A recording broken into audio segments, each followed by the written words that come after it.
Viewers, ভিডিওটা যদি open করে থাকেন অবশ্যই ভিডিও লাস্ট পর্যন্ত দেখতে থাকুন আর আমার সঙ্গেই থাকুন।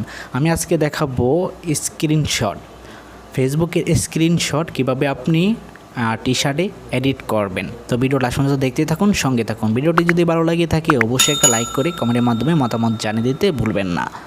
তো ভিউয়ার্স, সর্বপ্রথম আপনাকে যেটা করতে হবে, একটা সফটওয়্যার ডাউনলোড করতে হবে, পিকআর্ট সফটওয়্যার। লিঙ্কটি আমার ভিডিও ডিসক্রিপশন বক্সে দিয়ে দেবো, সেখান থেকে ডাউনলোড এবং ইনস্টল করে ওপেন করে দেবেন। ওপেন করার পর আপনার সামনে এমন একটি ইন্টারফেস চলে আসবে। তো ভিউয়ার্স, এখান থেকে একটা অ্যাড আসছে, তো এটা ক্রসে ক্লিক করে অ্যাডটা কেটে দেব।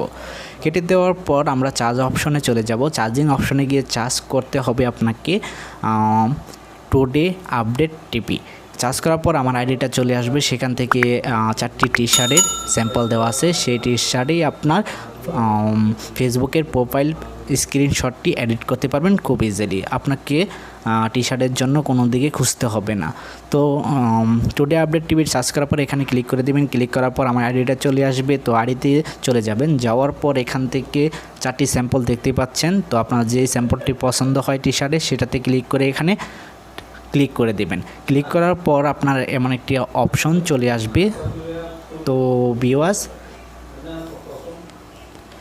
এমন একটি অপশন চলে আসবে। তো অ্যাড ফটোতে ক্লিক করে দিবেন। অ্যাড ফটোতে ক্লিক করে আপনার ফেসবুকের প্রোফাইল স্ক্রিনশটটি আপনি এখানে দিয়ে দেবেন। দিয়ে দেওয়ার পর তো ভিউয়ার্স, আমরা একটু অ্যাডজাস্ট করে নিচ্ছি। আপনি একটু অ্যাডজাস্ট করে নেবেন, যেখানে বসাইতে চান আপনার ফেসবুক প্রোফাইল স্ক্রিনশটটি ভালো করে অ্যাডজাস্ট করে নেবেন। তো অ্যাডজাস্ট করে নিচ্ছি ভিউয়ার্স। তো অ্যাডজাস্ট করার পর আমরা নিচের দিকে চলে যাব। যাওয়ার পর এখান থেকে অপশনটাতে ক্লিক করে দেব।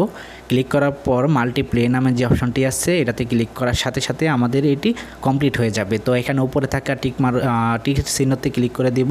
টিক মারে ক্লিক করার পর এখান থেকে তীর চিহ্নতে ক্লিক করে সেভে চলে আসব। তো এখানে সেভ অপশন দেখতেছেন, সেভে ক্লিক করার পর আমাদের সামনে সেভে একটি লোগো দেখা যাবে। এখানে ক্লিক করলেই আপনার সাথে সাথে আপনার পিকচারটা সেভ হয়ে যাবে। তো আমরা ডান করে দিচ্ছি। ডান করে দিয়ে এখান থেকে বের হয়ে আসব।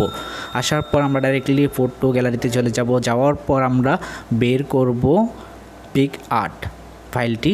এই ফাইলে আমরা চলে যাব। যাওয়ার পর আমাদের দেখতেই পাচ্ছি ভিউয়ার্স, এখান থেকে আমরা যে পিকটা এডিট করেছি ফেসবুকের স্ক্রিনশট সেটা এখানে দেখাচ্ছে। তো এটা আপনি যে কোনো জায়গায় আপলোড করতে পারবেন।